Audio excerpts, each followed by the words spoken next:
Hello everybody and welcome to today's Sunday Q&A, recorded on Friday night. Would have been recorded from the lorry, but I forgot to print out the questions. So there we go. But that's okay. Instead we're recording it from the bedroom, as I don't want to disturb anybody. Had a fabulous week.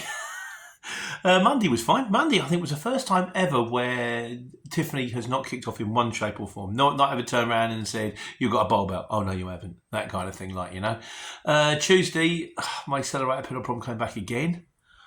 Oh, what is going on? And then we had engine malfunction. I was in Oxford, just tipped on a corner on double yellow lines. Engine malfunction, wouldn't turn over. Turns out that if you turn the key too fast, the immobiliser kicks in. Unfortunately, I've got good people around me. John, the DAF mechanic, told me that.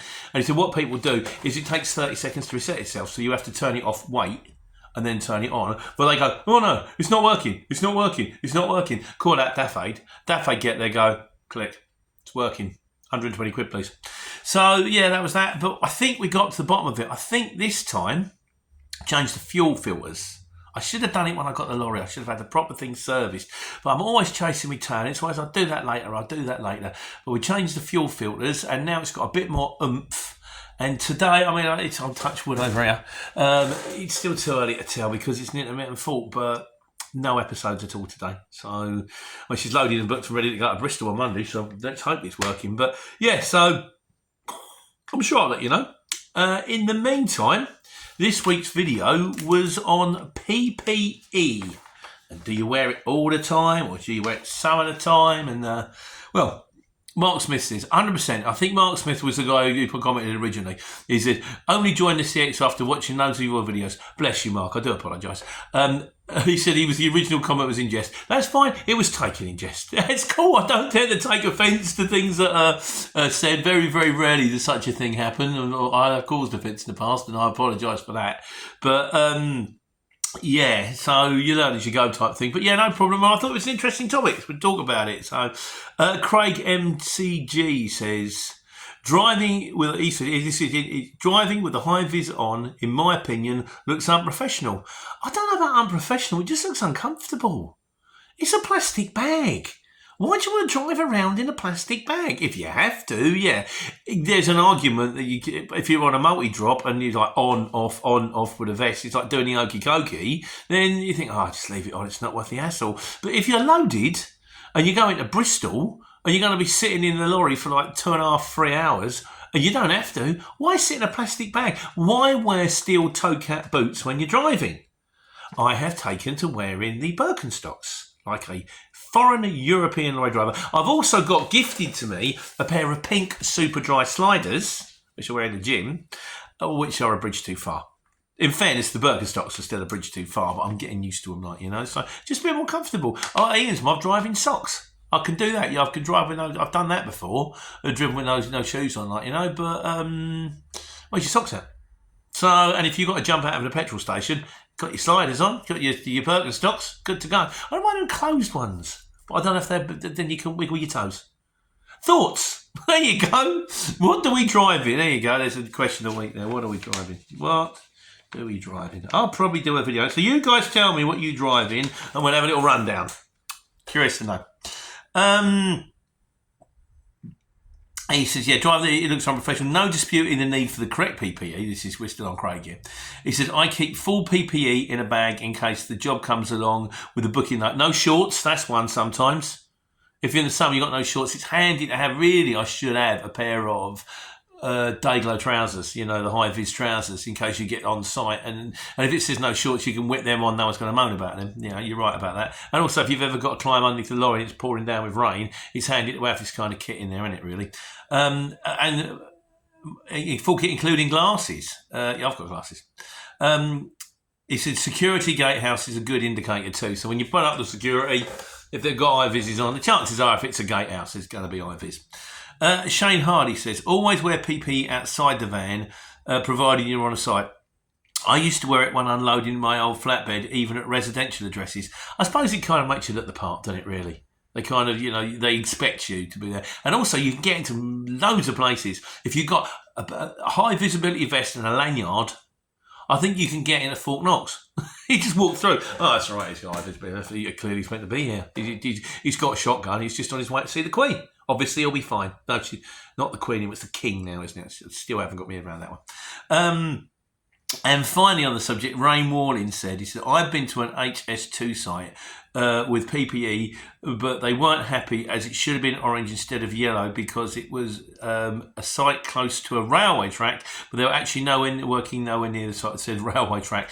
Nick pointed this one out. He said sometimes they want you to have the yellow, not the orange, because the orange is what the management get to wear, whereas the yellow is what the dog spoilers get to wear, and you're technically not classed as management, so therefore you're upsetting their colour scheme. And as Lewis, Ian, my mate, Ian's boy, good luck, Lewis. He's got a new venture coming out. He says mine's black. But their attitude to rocking up to a site with trainers on is, do you want it or not? If you don't want it, don't worry. I'll just turn around and take it back. So, kind of like the attitude. I know it's wrong, but I kind of like it, So, anyhow, so that was on PPE, which brings us to the wise guys, of which there are quite a few this week. Trucking about with Steve, the very Steve Campbell, doing his thing out there. He says, we did about OEM parts. I didn't know what OEM parts were. OEM parts are exactly the same as manufacturer's parts. As Godzilla says, OEM parts are original parts that are made by, for DAF. It's when the truck was built from new. Spurious are parts made to fit the vehicle that don't originate that type of vehicle manufacturers, they're copies. OEM is just what we call them. It's not a maker of parts. It's just labelling a type of parts that origin. Hope that helps. Niall Wilson says, there's a few on these. OEM are original equipment manufacturers. Right, lovely. Or might be OEM equivalent. As for the EGR valve, just get it cleaned out as you bought a second-hand part and learn to clean it, or the spray, or EGR delete. Are you allowed to do EGR delete? I don't think you're allowed to do that. As it is, the EGR valve is on. And now the system, you can log on to the DAF system, and I log on and it says, because you can see how your soot filter is, how your DPF filter is, and mine is a line at the bottom, clean, doesn't need regenerating. So it's utterly clean now, that's good. And yeah, so the exhaust has been done, the thingy valve has been done, the EGR valve has been done, the filters have been done. I've done so much this lorry lady. Please go and start working. I've got to go and work, pay for it. Also, sometimes parts from different parts are on different models as a cross-reference. He said, just seen bit about doing Motherwell. Right. He said, no, because we got a thing on Nick's going to, we come to this one in a bit. We'll do that under trucks. He said, I do there regularly from Sheffield in a van, and it's 4 hours 20, giving me 10 minutes spare a day. But you can lose that easily on the A66. Also, just heard a bit about the EGR DPF. Had a car with the EGR problem. Actually turned out to be the DPF, not the EGR. It kept going, regenning. We got to the bottom of that one, which is cool. But it was done firstly under warranty. So well done. Right, and finally on the OEM, we got Nick the Urban Trucker, who is my guru, who I go to on all this kind of stuff. He said, where are we? 8:42. He said, Pete, OEM is the acronym for Original Equipment Manufacturer. It means that parts are made using the same materials to the same specification and by the same manufacturers. They are supplied the maker of the vehicle during production. Essentially, the only difference between OEM and genuine parts is that genuine parts will come in fancy packaging with truck manufacturer's name all over it and a larger price tag. Having said that, you might get a better warranty with a genuine part. TRP is owned by PACCAR. I think they're the parent company of DAF. They're a big American truck company. That's why they sell them through the DAF network in the UK. TRP originally stood for truck-related parts. When it's formed, they sell aftermarket parts for all makes of trucks and trailers, not just DAF parts. When buying parts, I always check with the main dealer as well as the usual part supplier. You'll be surprised as there's not a lot of difference in price sometimes, and a lot of the time the main dealers have offers on.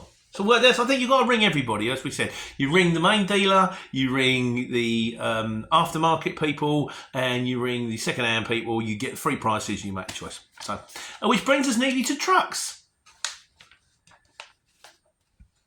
Trucking about with Steve Campbell out there doing the thing again. He said, I managed... in 9 hours was Waltham Abbey to Cumberland, and then down to Hamilton in 9 hours and 7.5 tonne. He's out there in a new lorry. I think he's got the same one as me. We've got that down there somewhere later. That might come up later. Right, so this is the question. A guy turned around and he said, is it a good deal? $2.25 a mile, and it's like a double decker. And it's the load was kind of from Scotland. It was 420 miles, I think, round trip, 5 days a week. So the guy would have pulled in. I worked out he was going to put in sort of like $5,000 a week. That's financially brilliant, but I don't know if you can do it. So I've been chatting to Nick. He says, hi Pete, the person who asked about running a double-decker Arctic, personally I think they're going to struggle to do 5 round trips Monday to Friday. 420 miles is 676 kilometres a day. Yes, they might be able to do it on the odd day with everything going right and no hold-ups, but it's very unlikely they will achieve this day in, day out. Doing 676 kilometres a day, they're going to be using 9 hours driving time every day, which maxes out their 90-hour fortnight driving limit. As soon as they get the slightest driving delay, they're going to go into 10 hours driving time, which in turn will start taking over their fortnightly 90-hour driving limit. Because you can do 54 in a week, but if you do 54 in a week, you can't do 54 the next week. You can only do 90 between the two, so you're on to 36. This is driving hours for you. They'll need to give 60 to 90 minutes just to unload, and the same again to reload in the very minimum. I would say they are going to be they're going to comfortably achieve 3 round trips Monday to Friday a week. The only other way to get 5 round trips Monday to Friday is to double man a truck. Of course, the problem is you double man the truck, then you make more money. And the idea is to make the money. Miscellaneous. David Henley says, all right, this has happened to me twice this week. A job with a return to places I didn't want to go to, but no problem as it's the return. And I think so what happens if you get to the place and there's a return and the return don't turn up. He's got to a return. It's a return trip to a place he doesn't want to go back to, and then they go, "There's no return, mate. We're going to pay you for it anyway," and then you don't have to go back, which is brilliant. He says, I have got no return. What do you think they should charge the shipper, and what do you think they should pay you? I think we did a video on this. I'll do a link. But ultimately, it's just a conversation. You want to be happy. You want a shipper to be happy. I would turn around to them and say, look, okay, well, I'd say, look, well, the right money would be the same money again. I said, but I don't want to leave you out in the cold. And I might even, depending on how much I like them, say, it's done me a favour. I might be honest and go, I don't even want to go there anyway. So throw me a drink, or what would you be happy with? I mean, if you want to be hard about it, you can go, well, I've got to go. You could lie. You could go, well, I've got to go back there anyway now, so I'm going to have to drive back empty, so you're going to have to pay me all the money anyway. And they probably would. But I don't find that's the way to get on in life. So it really is. It's another one of those, is there a hard and fast rule on it? No, you just work it out, talk to them, see what they say. Couple of arrangement, that's what I would say. David says, David 45 HGV, an interesting video would be a profit and loss account after running for 1 full year in a single truck. Did you make minimum wage for the hours you worked after overheads and incidental? I'll probably let you know if I last a year, to be honest with you, David. But yeah, maybe we'll do that, but I've only started in September, so you've got a way to go on that one.